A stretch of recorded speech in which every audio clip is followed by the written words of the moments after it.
Hey guys, I thought I'd just pop in and do something a little different than I've done in actually quite a while. When I first started recording videos and things like that, I actually started majority in the kitchen because to me, gardening and things like that is very closely tied to being able to cook from scratch and make my own homegrown things. And of course, I do a lot of store-bought as well because I don't have the ability to do completely homegrown. But that's kind of where my recording started. And I actually started that just to share some like tips and tricks with a group that I moderate on Facebook with like some of my closest friends because we were all trying to encourage each other to be healthier and things like that. And it was really fun being able to share what you know and learn from your friends and stuff like that. And during COVID, social media was a really great way to connect with people, even though you didn't leave your house. But after I had done that, I think Facebook started shortening the length of the videos that you could post in like a group and such like that. So I moved all of my content over to YouTube so that I could share that still with my friends, but in a format that Facebook would allow. And then I started recording myself doing gardening stuff. And I kind of have stayed in the gardening realm for this channel, even though where it started was with cooking. So I thought today I would just kind of pop in and do like a kitchen day vlog sort of thing, because it's been a while and my things have changed since when I have done it in the past. And I thought that that might be somewhat fun to talk through. So first things first, I always have my cup of coffee ready to go. And we are nearing the afternoon, so I also have my water. Usually what my process is I will meal plan, and I have this cute little magnetic weekly thing on my fridge in which I write out what I'm planning to make for dinner every day. I love to do that. And it's not so much because on Saturday I know exactly what I want to have a week from then on next Saturday. It's more so that I look at what I have on hand. What do I need to get from the store, which then I go grocery shopping usually Saturday or Sunday. And then I make a plan, because then during the week that takes all of the thought process out of it. If I prep my veggies, if I prep my fruits, I don't have to think about things, and it makes me go through my food much faster. And without it going to waste, because I like to try and eliminate waste as much as possible. So I do my meal plan, and then I pull out whatever recipes that I need to reference that are relevant to the week. So right now I have some tofu that I was supposed to make this week, but things happened and it didn't get made just fine. I'm gonna make it today just so that I have it for lunches this week. I'm also gonna be making a quiche tomorrow, and it's a crustless jalapeno potato quiche. And one of the reasons I wanna do that is because I've got potatoes going bad. Now what I'll do, since that's like a really nice eye, is I'll probably cut this end off and dry it off and actually use this to plant some potatoes this season. This one also has a couple chitting going on here. So I'm kind of doing a 2-for-1 there. I'm creating seed potatoes for myself and using up some produce that needs to get used up. And I am very thankful and lucky that my mother has chickens that are laying like crazy. So I am not currently impacted by the alarming price rate of eggs. So I can do things like quiche without thinking about it very much. We also have a new menu on, a new meal on this week that I'm gonna try for the first time, called Cajun chicken orzo. I was going through my printed recipes of things to try, and I had about 4 different versions of chicken and orzo. So I let my husband pick which one sounded the best to him. That's the one we're trying. I also have this tried and true that I don't really need the recipe for, but I like to pull it out anyway. Grilled salsa verde chicken with pepper jack cheese on a cast iron. Oh, it's so good, so good. I did not realize how much I would love salsa verde until this year. Maybe I'll start growing tomatillos. I don't know. That'd be kind of fun to make my own. And then the other thing I pulled out is I may make some pork carnitas. I've got like 2 pork loins that I could use could use up so that they're out of the freezer. And this is a really great way. You just kind of throw it in the crock pot with some stuff that you marinate it and rub it with, and it makes some really good pork carnitas. And then generally we don't eat all of it, so then I can freeze the leftovers, and whenever I want a quick meal, I already have the pork carnita meat made up, which is awesome. Very much love freezer meals. So that's one of the things I start with is, okay, so here are the things that I need a recipe or like to reference a recipe for. What preparations do I need? So for my sriracha bowls, the tofu sriracha bowls, I'm just gonna air fryer those up, and then I'll probably just cook some vegetables and maybe have some quinoa on hand and just have that as like something I can have for lunches this week. So prep wise, I think the only thing I need to do is cut some carrots, which I'm now looking at it and actually pull the carrots out, but that's fine because I already prepped the tofu. For the potato quiche, again, I'm just gonna cut up some of the potatoes. I normally make this when I have my garden in full swing. So normally I'd have fresh jalapenos or serranos. I don't today, and that's just fine. I'll just use the ones that I froze, and they'll cook up just fine. For the Cajun chicken orzo, I actually don't need to prep anything except for day of when the chicken is done. I'm also the type of person that I like to prep the fruits and veggies, not so much the entire meal on Sunday. If I maybe had kids or was a lot more busy during the week that I couldn't take the time to make dinner, I would absolutely do that. I know a lot of friends that do that and it really helps them. But I'm not there, so I like to cook it fresh during the week. And with the salsa verde chicken, I think I'm just gonna cut up my Brussels sprouts to eat with it, so that's fine. And the carnitas, I actually don't think I need to marinate, so I'll have to save that for Friday if we even make it, because that's another thing. Sometimes that happens to me. And when I like to meal plan, again, I look at the contents of my fridge. What do I have on hand? What do I need to use up? And I also like to build in like breakfast for dinner days. I do that so that way if we've got an excess of leftovers, I don't overbuy ingredients for the week that then I have to find a way to get through. That we have like that extra day of leftovers or breakfast for dinner, which we like to do as well. Again, I have easy access to eggs, so I can make that happen. And then when it's kitchen day, I kind of pull out all of the things that I know I need to do something with. So like I said, I like to prep my fruits and veggies.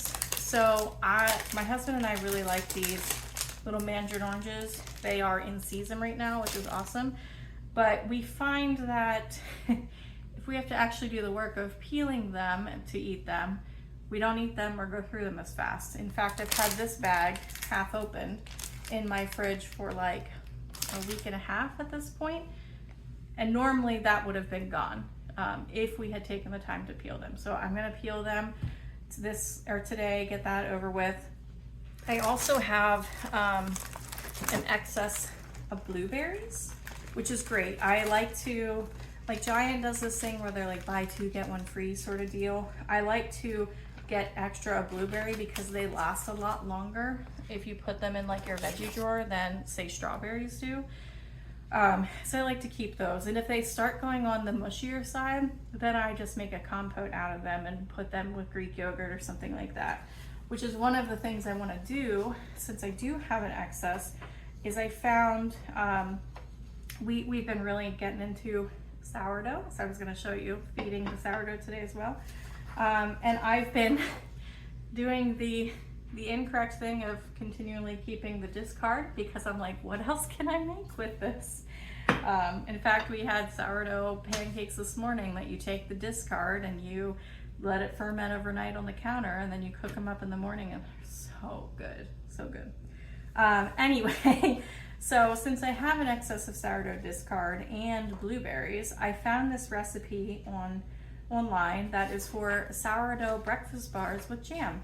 So I was going to attempt to make some breakfast bars this week using the sourdough discard. And if I feel really spunky, which I'm not sure that I am today, I also found this little mini muffin recipe for little, kind of like those little bags of chocolate chip muffins you get. I forget which brand that is, Hostess? Anyway, it's kind of like that, only with sourdough. And I've been trying to use sourdough more instead of bread, just because it's better for you and better for your gut health, is what I'm being told. It's bread. I love it regardless. So, but yeah, so that's what I've been doing. So I have all of my, let me grab my camera and make you dizzy for a second. So I have all of my things that need used out on the counter, and I have my sourdough stuff here. So let's see, can I get you in a position that will allow you to see me feeding it? Does not appear like it's gonna work super great. That's probably the best as I can do. Let me take a sip of coffee. All right, I tried to reposition a little bit, see if that would help. Anyway, so in order to feed your sourdough, you do it twice a day. At least that's how we do it. We do it morning and night. And we only do that when we're actively trying to cook with it. Otherwise, we keep it in the fridge so that way it doesn't need constant attention. And we've let the sourdough go as long as like a month before we've pulled it out and fed it. So this is only when I'm actively trying to use it. I'm gonna take my discard bowl here, which is just full of bubbly sourdough. And I'm gonna take my glass mason jar, which if you've never seen these type of mason jars, they're called tulip jars. They are basically perfect for doing sourdough. And what I wanna do is I wanna take the discard, and I want to take enough of this discard out that the bowl plus discard on my scale weighs somewhere between 600 and 700. So that's taking usually a fair amount out. Otherwise, if I wasn't saving the discard, we just end up composting it or throwing it in the garbage, something like that. All right, I think that's good. So if I turn my scale on here, I'm hoping you can potentially see the numbers, maybe not. All right, so I'm gonna put my jar, it's at 625, which is perfect. So now what I'm gonna do is I'm gonna do equal ratios of water and flour. So I'm gonna tare this so that it's at 0, and I want to get 100 grams of water in here. We use bottled water because you don't want to use sink water because of the potential chemicals and stuff that could be in there.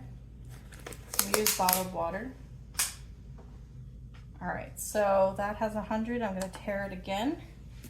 Flour wise, Caleb prefers the King Arthur unbleached all-purpose flour. We don't use bread flour with sourdough.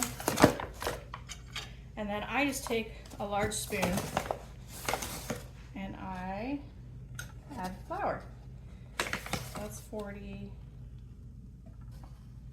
that's 88,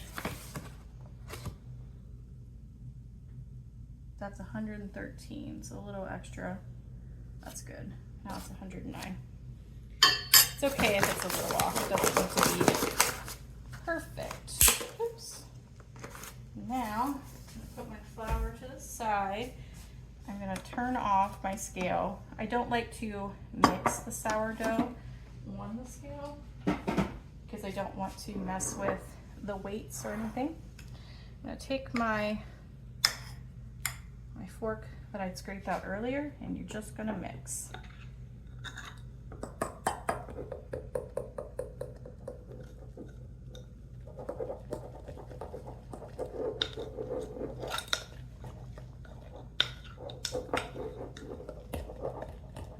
Okay. Sourdough is one of those things too that you don't want to put down the sink. So I try to scrape off as much as I can to keep it in the jar. And then sometimes what I do is I put it in like a bowl of water, or I will take just like a paper towel and I will get that excess off my fork. And then I like to wipe the rim of my jar.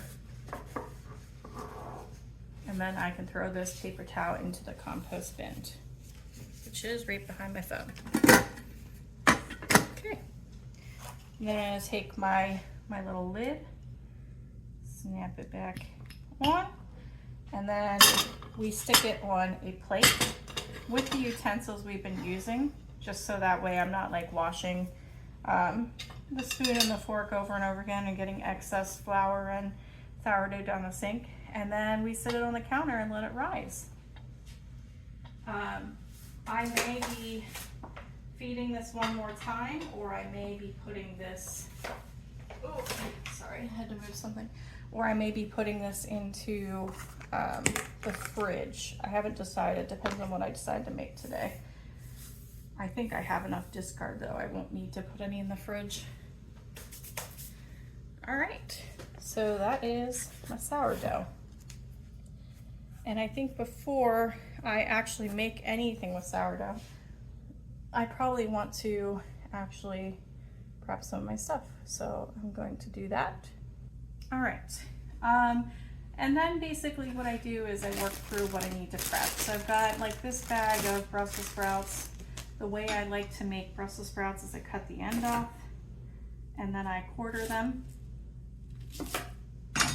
Throw the end into my compost bowl. And then the quarters, and I keep the leaves just because sure they burn up faster than the rest, but they're still good. I take my reusable stasher bags. I like these because I do not like waste as much as I can. And it used to annoy me how much Ziplocs cost that were like single use. I do use them still, obviously, especially when it just makes the most sense, holidays, things like that. But for my everyday vegetables and stuff, I try to use the stasher bags. They're pricey up front, but the nicest thing is you buy them once and you keep them forever. And they can go in the dishwasher and the microwave. I think technically even the oven, though I've never tried the microwave or the oven. I really only freeze them or dishwasher them or fridge them.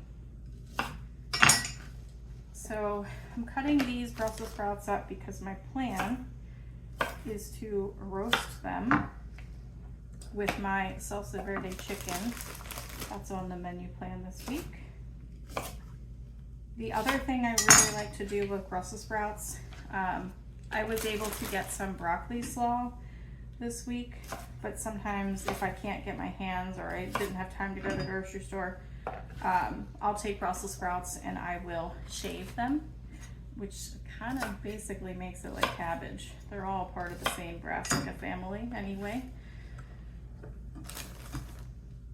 And I'll use that in like fried rice or omelets or on top of tacos if I don't have cabbage or broccoli slaw.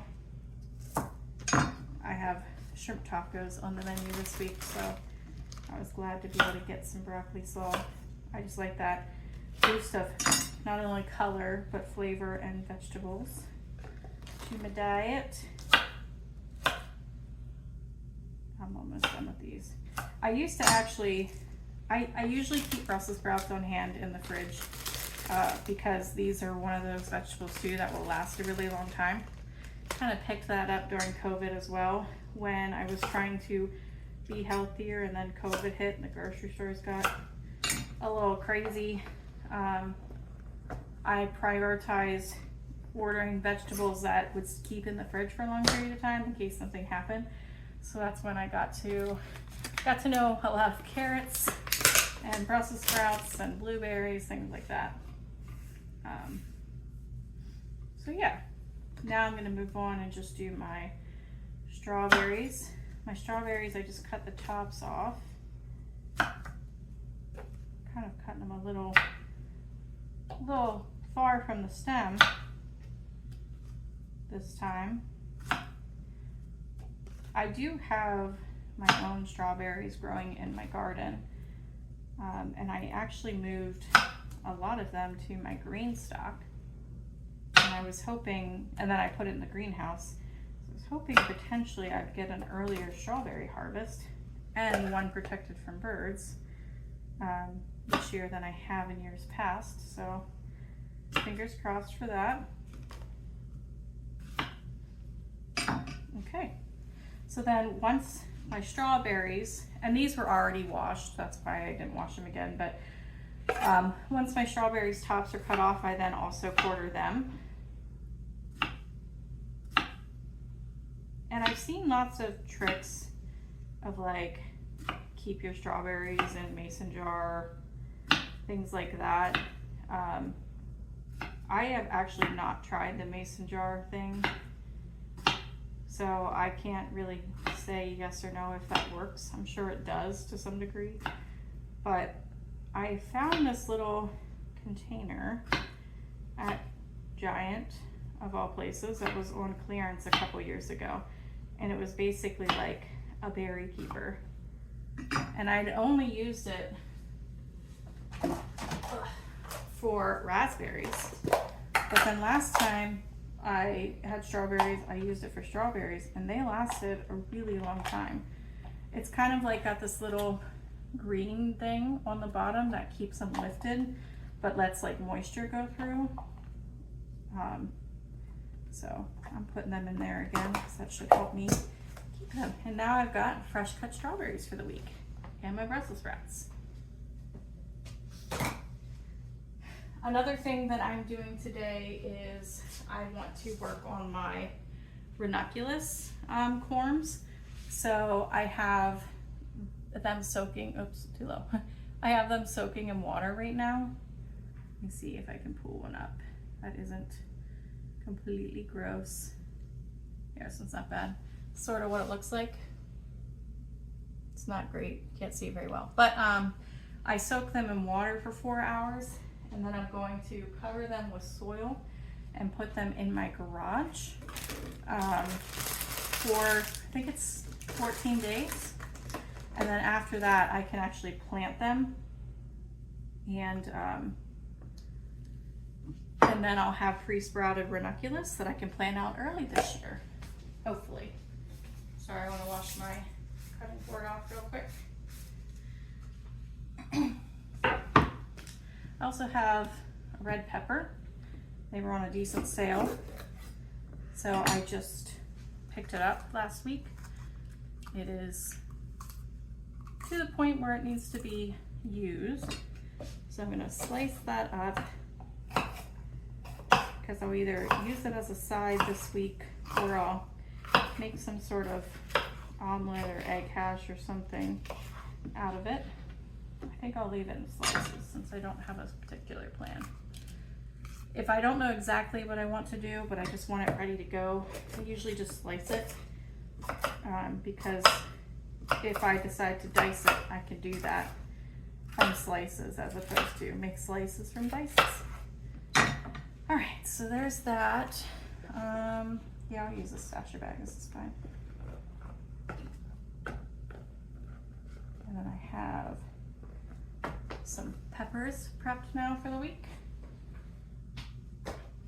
Ooh, I could use them with the shrimp tacos, that would be good. I'll go ahead and do this potato. I think that's good. I need a paper plate.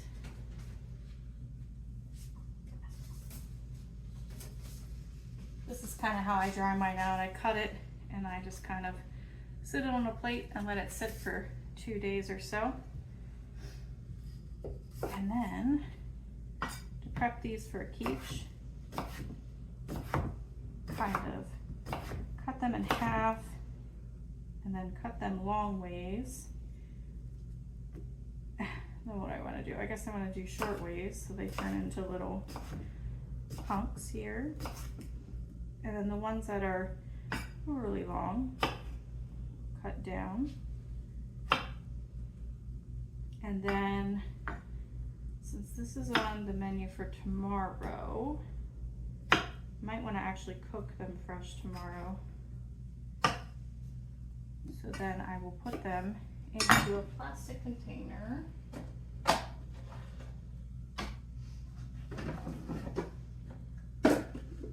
Don't you love how, like, I'll do a large one, how messy kitchen days are? Alright, so then I'll put these into a container. like so. And I will put cold water on top of them, and then they will be ready to go.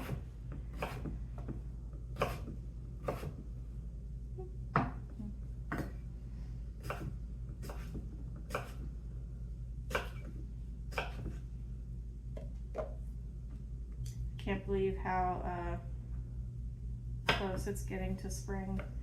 I'm so excited. I thought I'd continue to be burnt out, but I am ready to go. I just started a bunch more seeds yesterday, mostly flowers. I transplanted or up-potted some of my other things. And then, what else did I do? I grabbed some of my pea seeds that I want to start. Do that. And I have them soaking. So that way their seed coat gets, I'll make a second potato, hold on. There we go. That way their seed coat gets kind of, I guess hydrated, I don't know how else to say it. And I bought these grow kits, I think I showed them in another video. That's like for deep rooted stuff, because things like peas are actually better direct sown. Peas, sweet peas, things like that. But I have a lot of pest problems, and I was kind of hoping to get a jump on peas. So if I do some early by growing them indoors, and then I do some direct sown, then I should get like a succession sowing of lots and lots of snap peas, because I love them. We eat a lot of them fresh, and then I also freeze a bunch of them, so that way I can kind of enjoy throughout the season. And one of the things I really like to do with them is to roast them. Roast them with some carrots. It's really good. Okay.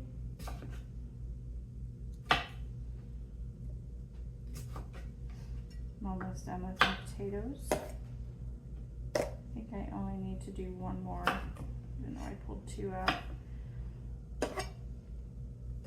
I did start doing the same thing with potatoes, where I cut them like this into little hunks.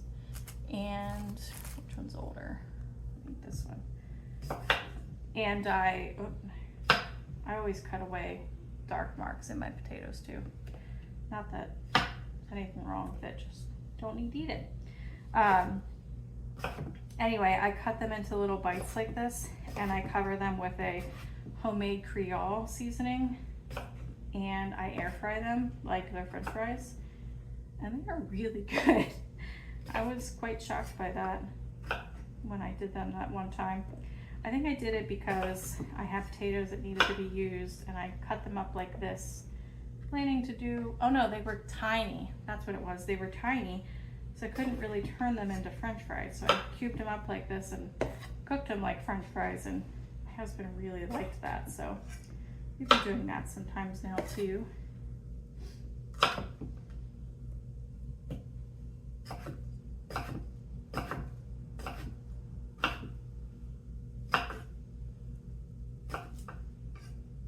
I am not the best for even cuts, so if you want to watch me to do it the way that just gets the job done, then I'm here for it. But Caleb is very good at making even chunks. I am not, because I'm just here to get it done. Even though it cooks more evenly, I have found that I don't care very much. I do the same thing with chicken too. All right, so now I got a whole container of potatoes, and you cover them with cold water so that they don't brown. I've got them covered with cold water. And those will go in the fridge for tomorrow. And I don't need to prep the jalapenos because they're frozen, and if I prep them, then they'll just melt. I'm gonna save the oranges. I also have this bag of celery in my fridge that needs to be needs to have attention given to it. So normally what I would do is just pull off whatever stock I need. But I think those three, that one's potentially okay. This one's actually potentially okay too. This one's not okay. So the other thing I do then is I just grab it and I cut the bottom off, and then I can separate these out and get them washed up. And then I'll just cut these into snackable sizes. Let me wash these real quick.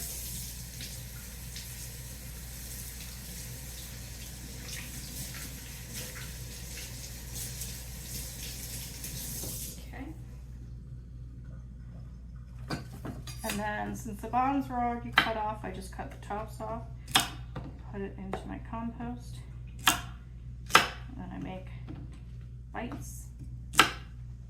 That one, the bottom wasn't cut off. This one, I don't think very much of it's salvageable. We'll do that.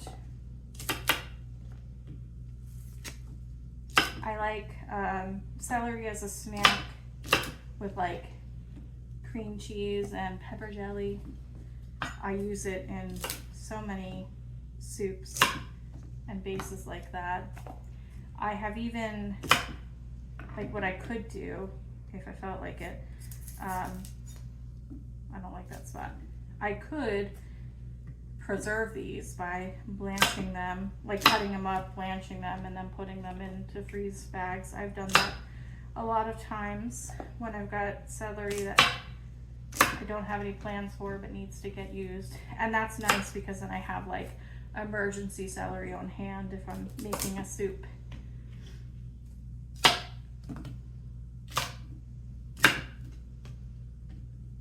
I don't know. I was supposed to make a roast chicken today. We were talking about it all weekend, and I was gonna make a batch of chicken broth and all of that. And neither one of us pulled it out of the freezer. So we figured that it probably would be okay if we pulled it out now and tried to do it. But since I have not made whole roast chickens very much in my life, we didn't feel like risking it. I think celery you're also technically supposed to put in water when you put it in the fridge, but I have found that if I put them in the stasher bag, they last better for me than water. They end up getting melty. So I don't know what the science is behind that. I have no idea, but this is what I do and it works for me. So there's celery now. And my compost bowl is pretty big.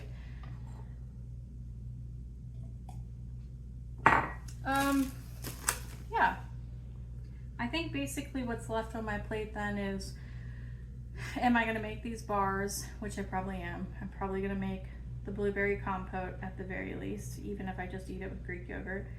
Do need to prep myself some Greek yogurt fruit breakfast for the week. I need to peel these mandarin oranges.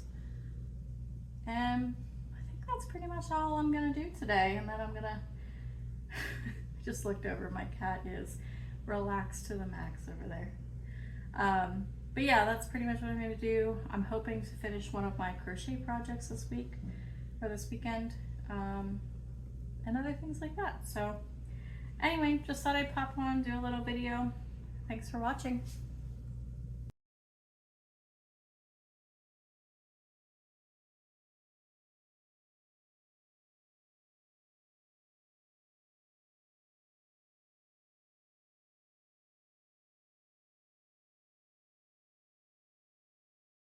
I did end up making the sourdough breakfast bars. I made the compote out of my blueberries, and then I did the little sourdough oat mixture with some chia seeds, and it looks delish.